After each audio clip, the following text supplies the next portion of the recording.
Los Angeles is on fire, again, but this time, it's worse than before.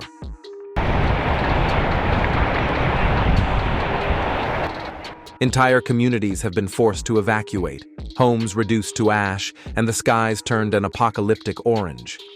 The latest wildfire to rip through Southern California has already claimed multiple lives, destroyed thousands of acres, and left tens of thousands in despair. But how did this happen? Who's responsible? And what can be done to prevent disasters like this from happening again? Stay tuned as we uncover the full story of the devastating 2025 Los Angeles wildfire.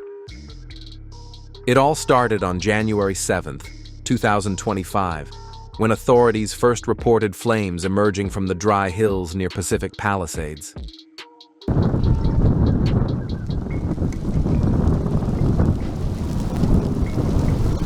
Strong Santa Ana winds quickly transformed what seemed like a manageable brush fire into a raging inferno. Within hours, the firestorm had jumped highways, engulfed entire neighborhoods, and sent emergency services into full crisis mode. Firefighters were immediately dispatched, but the situation worsened as embers carried by the wind ignited new hotspots. By the time the sun rose the next day, the wildfire had already consumed over 10,000 acres, and it was only just beginning. Within 48 hours, over 150,000 people were ordered to evacuate.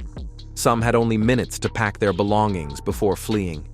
Families scrambled to gather precious memories, pets, and essential belongings. And then all the cars were abandoned, so I had nowhere to go, so I just had to get out of my car and start walking. The smoke is so bad. I have no idea where we're going. Bravo 78, for Taker 2. While others weren't as lucky. Multiple lives were lost in the chaos, with some residents trapped as flames overtook their homes. We saw the flames coming down the hill, and within minutes our entire street was on fire. We barely made it out with the clothes on our backs. Our house. It's gone. Everything we had is just gone. This is one of the most intense fires I've ever seen. The heat, the wind, it's like a living beast that keeps growing. We're doing everything we can, but it's overwhelming. In some areas, the fire moved so fast that there was no time for evacuation. The destruction left behind is nothing short of apocalyptic.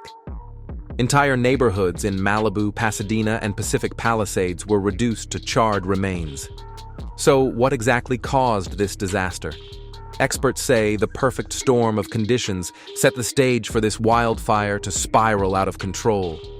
This might seem rare, but this is something that we've been experiencing more and more lately. And as these fire seasons keep going on, they just keep getting extended to pretty much almost year-round at this point.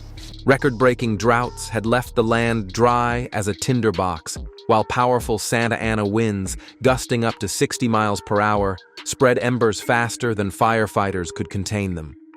According to experts, California's climate is becoming hotter and drier due to climate change. We've seen a significant increase in wildfire frequency and intensity over the past decade. The conditions we're dealing with today are worse than they were just 5 years ago.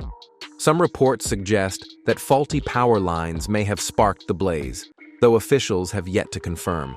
Utility companies have faced lawsuits in the past for wildfires caused by poorly maintained electrical equipment. If proven true, this could mean another massive legal battle over liability.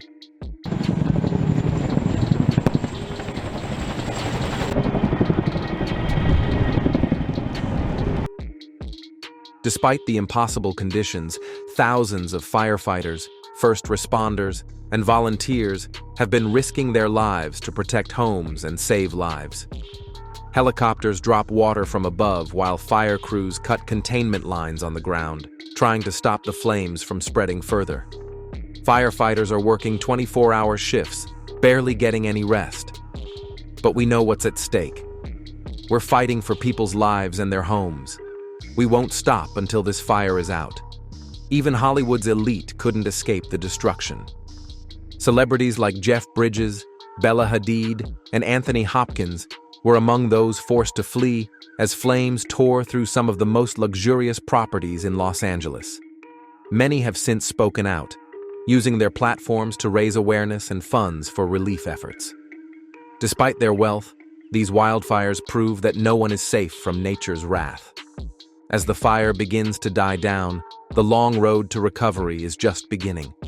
Thousands of families are now homeless, and entire communities have been wiped out. Relief efforts are underway, with donations pouring in from across the country. Organizations are providing food, clothing, and shelter to those in need, but the emotional and financial toll will take years to heal. The question remains, how do we prevent this from happening again? Calls for stricter fire prevention measures, better emergency response systems, and holding corporations accountable for faulty infrastructure are growing louder. But will real change come before the next big fire? Los Angeles has faced wildfires before, and it will face them again. But in the face of disaster, one thing remains clear: human resilience. Communities will rebuild, families will recover, and the fight to protect our homes and environment will continue. If you want to help those affected by the Los Angeles wildfires, consider donating to the Red Cross, local fire relief funds, or volunteering at shelters. Every little bit helps.